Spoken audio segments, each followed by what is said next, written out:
Hi ನಮಸ್ತೆ ಸ್ನೇಹಿತರೆ, ನಾನು ರಘು ತುಮಕೂರು. ಏನಪ್ಪ ಇವತ್ತಿನ ವಿಷಯ ಅಂದರೆ ನೋಡಿ ಸ್ನೇಹಿತರೆ, ಪೆಡಿಗ್ರಿ ಹಾಕೋದಕ್ಕೆ ಬಂದಿದ್ದೆ ನಾಯಿಮರಿಗಳಿಗೆ. ಆಗ ಈ ಚರಂಡಿಲಿ ಯಾರೋ ಡ್ರಿಂಕ್ಸ್ ಮಾಡಿಬಿಟ್ಟು ನೋಡಿ, ಲೋಟ ಅಲ್ಲೇ ಇದೆ, ಜೊತೆಗೆ ಪ್ಯಾಕ್ ಸಹ ಅಲ್ಲೇ ಇದೆ, ಮತ್ತು ಊಟ ಕಟ್ಟಿಸ್ಕೊಂಡು ಬಂದವ್ರು. ಏನೋ ಬಿರಿಯಾನಿನೋ ಏನೋ ಅನಿಸುತ್ತಿದ್ದು, ಅಂದರೆ ಅವ್ರಿಗೆ ಆಗಿಲ್ಲ ಅನಿಸುತ್ತೆ ತಿನ್ನೋದಕ್ಕೆ, ಚರಂಡಿಲಿ ಎಸ್ಬಿಟ್ಟು ಹೋಗೋರೆ. ದಯಮಾಡಿ ಯಾರೇ ಡ್ರಿಂಕ್ಸ್ ಮಾಡಿದ್ರು ಏನೇ ಮಾಡಿದ್ರು ಊಟನ ಒಂದು ಕಡೆ ಎಲ್ಲಾದರೂ ಇಟ್ಬಿಟ್ಟು ಹೋಗಿ.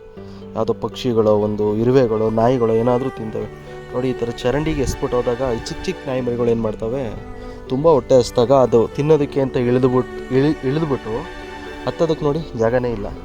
ತುಂಬ ಕಷ್ಟ ಅನುಭವಿಸೋ ಒಂದು ಸಿಚುವೇಶನ್ಗಳಿರ್ತವೆ. ಸೊ ಅದರಿಂದ ಎಲ್ಲಾದರೂ ಒಂದು ಕಡೆ ಇಟ್ಬಿಟ್ರೆ ಪಾಪ ಅವು ಆರಾಮಾಗಿ ಒಂದು ಕಡೆ ಎಲ್ಲೋ ತಿಂದ್ಬಿಟ್ಟು ಸುಮ್ಮನಾಗ್ತವೆ ನೋಡಿ. ಈ ಥರ ಅಲ್ಲಿ ಎಸ್ಬಿಟ್ಟು ಹೋಗಿದೆ ಪಾಪ, ಮತ್ತು ಅಲ್ಲಿ ಕಬ್ಬಣ ಎಲ್ಲ ಬಿದ್ದಿದೆ. ದಯಮಾಡಿ ಯಾರೇ ಎಣ್ಣೆ ಹೊಡೆದ್ರೂ ಆ ಥರ ಎಲ್ಲಂದ್ರಲ್ಲಿ ಎಸ್ಬಿಟ್ಟು ಹೋಗ್ಬೇಡಿ.